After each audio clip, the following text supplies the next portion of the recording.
Welcome, ladies and gentlemen. Welcome back to Laying It Down. It's the Pipelayers. I'm Karlo. Ray. And we're back. We're back with another special guest. Some guy that I've known for the longest. I mean, since I was about 5 years old, I've known this guy, man. So this guy's been a part of my basketball life, my volleyball life. I guess just sports in general. I mean, I've known this guy since grade school, and I'm blessed to know him since I guess now, right? So I'd like to introduce everyone to the Mark Mocarski, Mocar, whatever you'd like to call him. Welcome to the show, Mark. Thanks for having me, guys. So what we usually, like I said, what we want to do is literally, this is just unscripted. We just like to talk about just the volleyball community. I know you've been an integral part of my life in volleyball. So like I said, this is why we really wanted to have you on here. And so like I guess the first question we usually ask our guests is, how did you get started in the game? Well, very similar to you and some other guests that you've had, was Immaculate Heart of Mary. Grade school. Yep. Saints all day, baby. Yep. Mr. Melangicolo putting together the team. I believe 7th grade was my first year to play, maybe 6th grade. They just fell in love with the game there. That sounds awesome. So, talk to us a little bit about then as far as, your journey in the game. Like, I know now you're coaching and everything, like walk with us, walk us through, how you got into, I guess, the place you're at now. Yeah. Man. All right. That's a journey. There's a lot of twists and turns. For sure. Obviously, starting in grade school, fell in love with the game. And I think the most important part of playing so young was having Mr. Melangicolo, who loved the game. And that was the key thing. Like, he loved the game, and he got to us to show why he loved the game so much, and he put that on us. And he just kind of grabbed it and went with it there. After IHM, St. Ben's. That's right, Bengals. That's right. And I didn't play my freshman year. I don't know why. It was just one of those things. It was towards the end of the year, and I will admit that I was not the greatest high school student. So I think by the end of the year, I just didn't want to do anything. I was like, you know what, whatever, school year's over. Let's just get it over with. Then my sophomore year, they needed one more person to have 6 on JV. And as you know, Coach Dave, varsity coach at St. Ben's, my best friends, Vinny and Adam, were playing. And I said, you know what, why not? And we ended up, my sophomore year, we only had 6 people. We ended up going 14-0. Dang. Yeah. So undefeated. Oh yeah, it was a good year. We actually had a great high school career. Junior year, went into it. We got dragged Chris Fonte. Needed a game. Again, we needed a 6th player for like a spring league before the season started.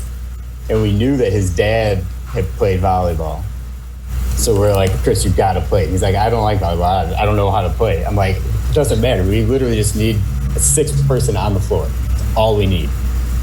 And he was like, all right. There's somebody there to stay. When I tell you he was bad, right, we just needed somebody on the court to have 6 people. And he was terrible. Like, put him in the corner and serve receive. Like, don't touch the ball. When he was serving, he managed to serve in front of the line and before the whistle. Oh, man. Yeah. But we ended up having another great year.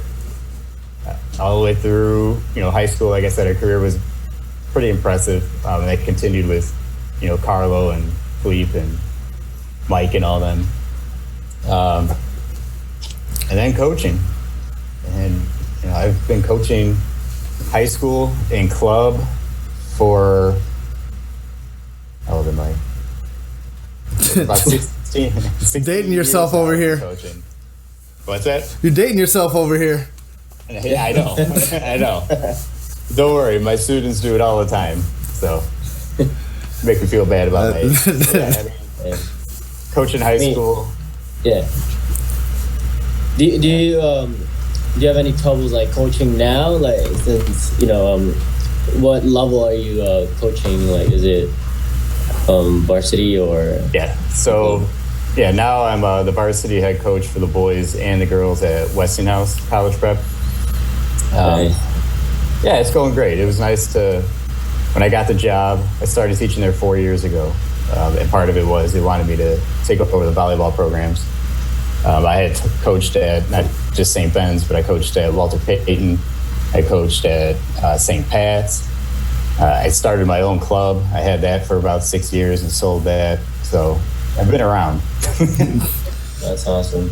It's awesome. So yeah, talk to us about like the challenges of like a young coach from then when you started, and what like have you learned?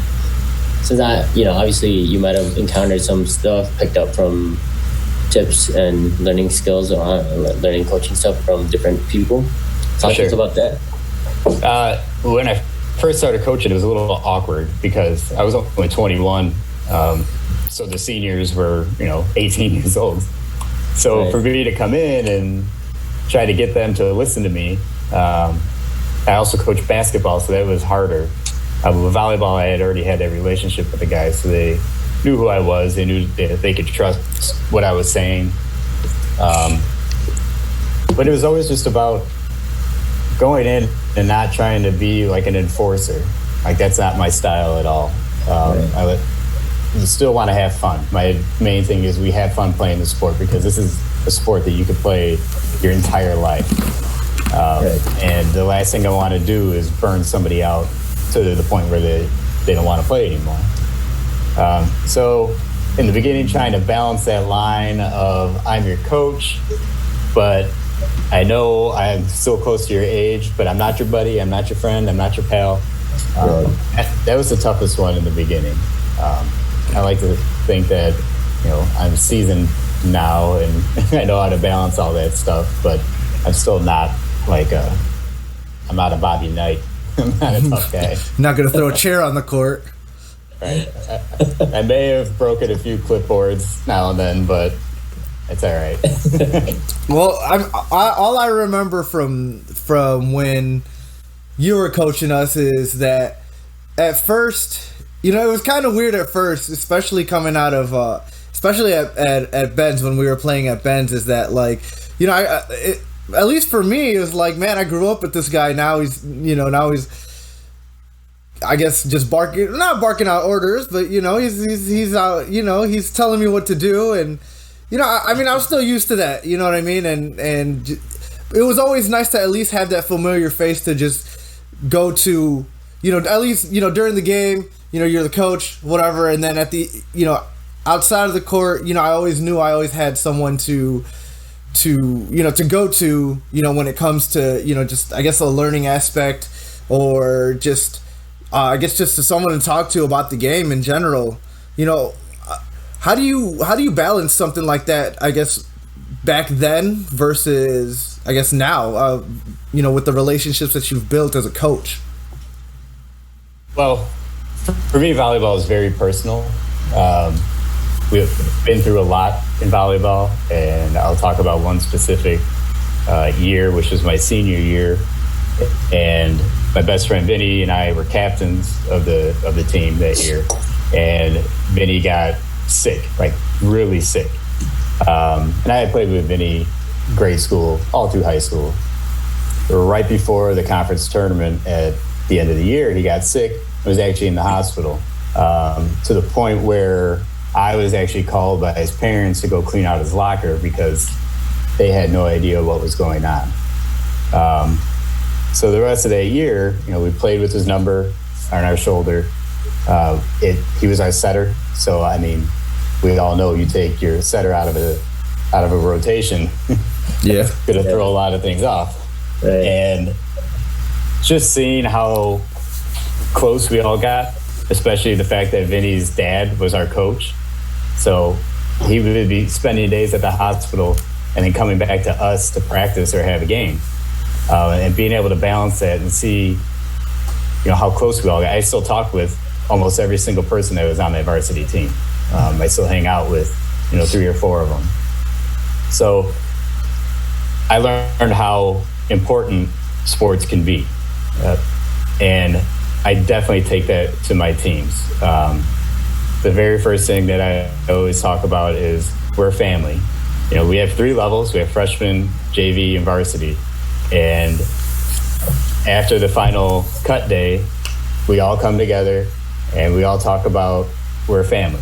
Okay, we're not just here to play volleyball. We're here for life lessons. We're here to learn and grow from each other. We're here to build lifelong friends. And we have a big sister program and a big brother program where varsity athletes get the younger ones to kind of mentor throughout the year. So it's, and you see now with current events that sports, it's bigger than sports. The influence that athletes have on just the world in general, it's the same as the coach. You have these, for me, I had 42 girls in my program this past year. Those are 42, those are 42 lives that I'm in direct contact with every day. For how long? It's a lot. So stressing the importance of family, and this isn't just let's go hit a ball around. That's awesome. Yeah, definitely. That's crazy because having that amount of people in your contacts and constantly inspiring them and telling them this is bigger than just playing volleyball. It's and everything kind of just we make an impact to one another. Obviously, you meet somebody. And I'm sure when you met Karlo, you made that relationship with him. Now, you guys are like just buddies, right. And you just keep that in contact. And I think it's important to kind of just share that special moment. Like you meet somebody and you kind of just you build that relationship. Absolutely. Yeah.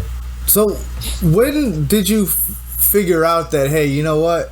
Maybe coaching is for me. I mean, when was there a switch, or was it just kind of a change? Just like a slow change that, hey, you know what? Maybe coaching is for me. You know what I mean? So yeah, there was coming out of high school, I didn't really know what I wanted to do. So I actually was at Wright College for 2 years, and in all honesty, I didn't do anything while I was there. Felt kind of lost. And then Coach Rubino gave me my first basketball coaching job, and I fell in love with it. And I thought, how do I do this for the rest of my life? And on the same day that I was supposed to go sign up for the electricians union, I decided that I was going back to school to become a PE teacher.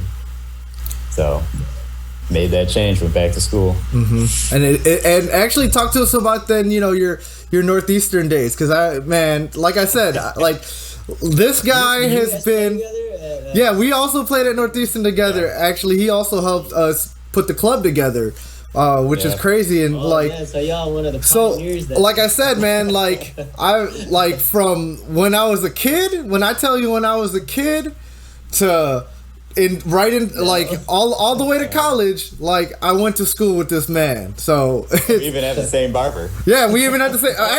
Actually, we all 3 of us had the same barber. Yeah, Mikey. I'll go to Mikey. So shout out to Mikey. Actually, quick plug. Shout out to Fernwood. Shout out to Fernwood for opening up today. Actually, as June 3rd, as this episode is being shot, today is the first day Fernwood is being open. So. Yeah. Go out and go grab your haircuts, sign up, or go grab your appointments. I'm sorry, fernwoodbarbers.com. Appointments only. Appointments only. Appointments only. So, actually, you know what, speaking of which, man, and speaking of Northeastern and and coaching in general, man. I feel like I gotta bring this up, man. When that day you cut me, my junior and senior year from basketball. I'm sure it was probably a tough decision for you, but you know what? I look back at it and it was kind of more like a blessing in disguise. I probably wouldn't have played varsity basketball anyway. I probably would have rode that pine pony, but I guess during that time I was able to season myself, I guess, and work on my game a little more when it comes to volleyball. Talk to us a little bit about, just that experience and just not myself in general, but like when it comes to, having to make that decision that, maybe you do have that dual sport athlete that's better at one sport versus another sport, and then having to be like, hey, you know what, maybe you should work on this more. Because I remember you telling me that too. It's like, now you got more time to work on your game. Yeah, I mean, for you and it was Mike too, right? Yeah, Mike as well, yeah. Yeah, that's basically what it came down to was, no offense, but the two of you wouldn't have played much if you made the basketball team. And I knew that if you weren't playing basketball, you would be playing volleyball. Excuse me. You'd be playing volleyball and getting better at that. Mm-hmm. So it's, it was hard because I had such a personal relationship with the two of you. But did Danny ever play or try out? Danny played 1 year with us, so shout out to Danny too, our favorite photographer. Because I know you guys from your stories. I know you guys are always like the trios that I always hear. Like, y'all always be like, man, remember the same bench? Yeah, remember this. We were the big three. We were the big three when it came to volleyball. So, So yeah, and you know what? And like I said, that I think, I and to this day, I still thank you for that. You know what I mean, and whatnot. So, it's like I said, it was just like a blessing in disguise. And for sure. Yeah, it was great. It's still a great experience. Yeah, I mean, we run into it now at Westinghouse. Okay. We have so many athletes that, in my mind, are playing the wrong sport. Obviously, Westinghouse is a big basketball school, so everybody wants to try to make the basketball team. But we have so many basketball players that could, be amazing baseball players, could be amazing volleyball players, swimmers, football. And I try to talk to the kids about that. Why don't you try this? Take a look at this. Obviously, for boys volleyball, I always go try to find all the basketball players and say, hey, come on, get it. Be that triathlete. Oh, yeah. And it works. I mean, our best volleyball player right now is our best swimmer, and he's on the basketball team. I mean, the kid's just a stud athlete. But without even attempting volleyball, that's all right. Without even attempting volleyball, you never know what he could have actually done. He actually went and played Chicago Elite this past, when was that now? He did a short summer session last summer. And, I mean, he's already got D2 coaches, D3 coaches saying, what are you doing? Where are you going? Oh, wow. And volleyball's not even his main sport. He's an amazing swimmer. That sounds amazing. That's amazing. I mean, yeah, to tell and inspire like other kids to kind of just like, look into other sports and kind of just stay in that athletic shape. You don't want to be you don't want to get stuck in one sport and kind of have that body to fall into like this, like shape or what do you call it? Like a plateau that you kind of right. you when you play basketball. You kind of only know how to play basketball. When you play volleyball, you move into volleyball. It's hard to transition to that. So I have a question though. For you played before and now you're coaches. Like, talk to us about like your mentality, like as a player then and now as a coach. Like, was it always been like the same type of mentality, or has it ever changed throughout your career? As a player, I like to think I was a pretty quiet player. I wasn't the most vocal, which could also be a negative aspect. I kind of like to do my own thing. Even when I played at NEIU, I was libero, which is the perfect position for somebody to kind of do their own thing, right? You kind of just control the back. Right. And I would say things here and there, but I would always, like, I knew who, like on our team, people looked up to Vinny. You know, Vinny was going to be the vocal one. He was our setter. He was going to tell people what to do. If I had to put something in there, I would, especially being a captain. As a coach now, I like my teams to be able to step up and coach themselves. So, and we talk about that all year long, to the point where during drills, I'll stop talking because they have such a habit of turning and looking at me. And I'll just fold my arms, shrug, and be like, you guys got to figure this out. You know, especially you only get 2 timeouts. If I use the first 2 within the first, 15, 16 points, you're on your own out there. So, do you think that's like a negative trait, like as a coach? Do you think like your players might think otherwise, like, like coach isn't helping or doing anything right now, like kind of, do you think that also pushes them to kind of figure things out on their own, or? Well, they've caught on.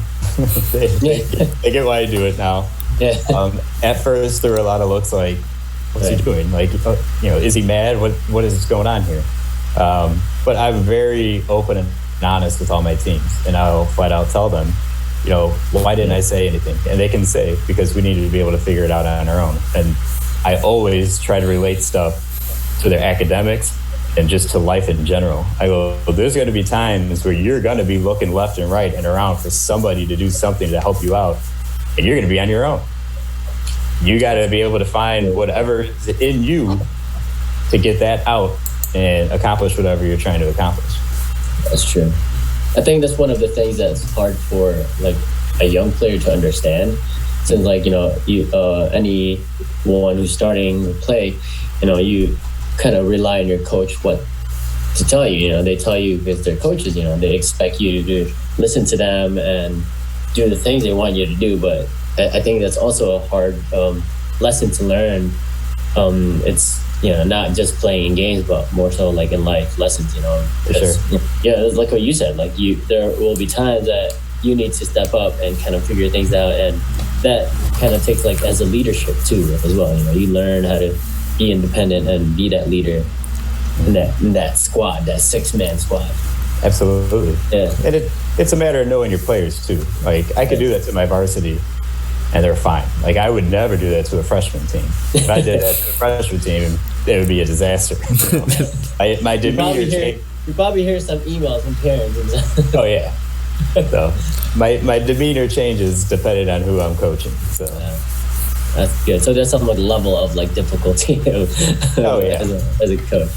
I mean, when it comes.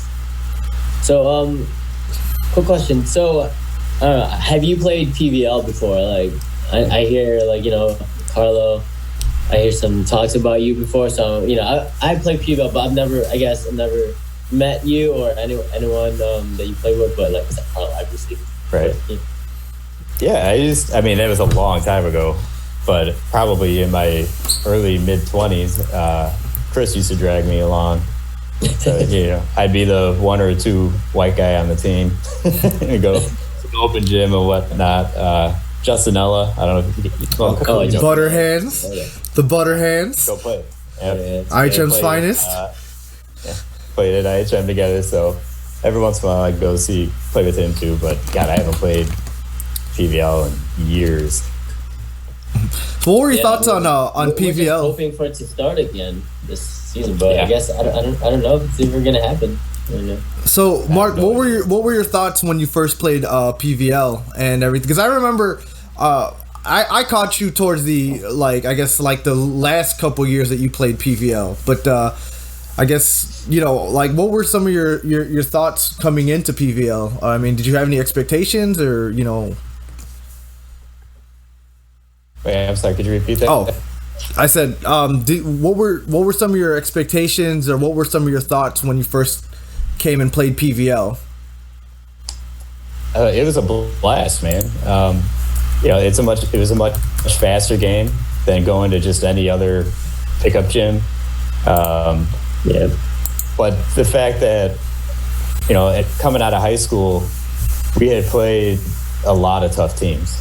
I think Coach Dave did a good job of, we played St. Edward's out of Elgin. We played Montini a lot, playing Latin, Ileana Christian, schools like that. So I had played against some pretty tough competition before. It was refreshing to have every team be competitive in PVL, not just, we don't have to worry about this team today, or, we got these guys that, you knew that going in, it was always going to be a game. Right. That's always good. Yeah, and like I said, we try to keep it competitive. You know what I mean? And it's always fun. And also real quick. So talk to us then as far as going back to Northeastern real quick and how you were able to help us. Because I think coming in there wasn't a club, right? So I mean, right. And knowing Northeastern, if anyone knows Northeastern, there's no such thing as varsity sports there. It's all club sports. So you're pretty much all on your own. You know what I mean? And so talk to us a little bit about how you were able to guide us through that. I mean, especially me as a freshman coming in, I was like, man, I'm just here to play. You know what I mean? Like, I don't know anything about managing a team or anything. Like, right. So talk to us a little bit about that real quick. So the first year I actually played with you guys. Yeah. That was actually a lot of fun. I played libero with you guys, and having like Matt Medea on the team, Albert Bautista, having older guys on the team already helped out a lot. But then I realized that we would benefit if I was coaching more than if I was playing with you guys. So that's why the following year I decided to switch it up and start coaching. I think, for being a 1 or 2 year old club, we did pretty well going up against Northern Iowa, Bradley, Olivet Nazarene, IIT, and that's also when we had some monsters on the squad like Gabe and Adrian, and Eric too. So that always definitely helped. So real quick, so I guess the last two questions we like to ask our guests is so the first question we usually ask is when you first started playing volleyball, who was the first team or the first person to give you the business or bust your ass in volleyball? I don't know, man. I went undefeated my sophomore year. Well, I mean, like I said, the first time you got busted, so it doesn't have to be your freshman. Maybe in clubs. Yeah. It probably could have been at your senior year then, right? No, it was my junior year. State. We had to play a new cheer. Oh, man. That was just new cheers, man. Man, that's cool. Yeah, I think always crazy people there. Back then, obviously, we played up to 15 because I'm that old. Right. And, I think it was like the score in regionals was like 15-5, 15-10, and that was the first time we were all just like, "Whoa!" Like, all right, like this is different out here. That was the first team that really gave it to us. We were like, okay. Right, kind of shut us up. And then also real quick, I mean, let's say if you were to let's say you were to walk into, I don't know, a tournament, open gym, could be, it could be a league, and this is a fours league, right? So, who would be your top 3 people that, like, throughout the history of the people that you've played with, who are the top 3 people that you would have on your team that would secure the chip for you? That are in shape now, or I'd say throughout your prime, throughout their prime. Let's say they're in their prime now, and of course you would still be in your prime. So probably your seats. I am in my prime. Watch out, Karlo. He stayed at his prime. That's tough. Yeah. So top 3 people you would play with all time. Chris. I just love, playing with Chris. Of course. Vinny. Vinny just had an eye for a court, and the brains that he had as a setter just blew my mind. His hands weren't the nicest, and he'd be the first to tell you that, but he knew how to run a team. Yeah, for sure. It was legit, yeah. One more. That's tough, man. I mean, I've been around a lot of people. I mean, you. I see it on your face, so I'll just say Karlo Silva. I mean, you could say. You don't have to say me. I was expecting that too. I mean, you don't have to say me. I mean, like, so it would be pretty much you and me passing the whole time and Chris swinging. So whatever. I mean, Exactly. That's fine. I'm okay with that. Vinny's got hands, and we're all set. Yeah. So we're all setters at some point. So. At the yes, right there. Right. Yeah, actually, real quick, before we go here, I mean, I do want to ask you one last question. I mean, who are some people that you feel were also that you maybe patented your game and maybe patented your coaching after? My coaching, a little bit from everybody. Coach Dave, he was great. Just being able to teach the game. Like, he again loved the game and he loved to teach the game. But then coaching club, like, I was around, I don't know if you guys know Joel Anderson. No. These are guys that are directors of Chicago Elite. They've been coaching at like Jones and Pats and all that stuff. So I've taken from them a lot of the technical aspects, and they've coached at a much higher level before. I'm taking a lot from Coach Dave about the fundamentals and the love of the game. And, as a coach, you don't want to just kind of put yourself in one spot. You're always learning, and you're always taking little bits and pieces from everybody that you interact with. And depending on your team, you might have to change the way you coach. I've had teams where I have had to be a little stricter, especially with my boys. And with the girls, I can be much more laid back, and they get the job done. I take a little bit from a lot of people. I do a lot of reading, a lot of video studying of John Dunning and Russ Rose and all those guys. So that's awesome. Well, Coach, we want to thank you so much again for joining us today. I mean, I know you're a busy man especially during these tough times. We hope that you're definitely staying safe for sure, for one, and That's true. and hopefully we'll be able to see you out on the beach. Hopefully, if or when it opens up, or grass. We try to hop on the grass sometime soon. So whenever you're free, I mean, you're always welcome to come out with us. for sure. All right. My old man skills. All right. I'm still in my prime, Karlo. I know you are. So, ladies and gentlemen, thank you again so much.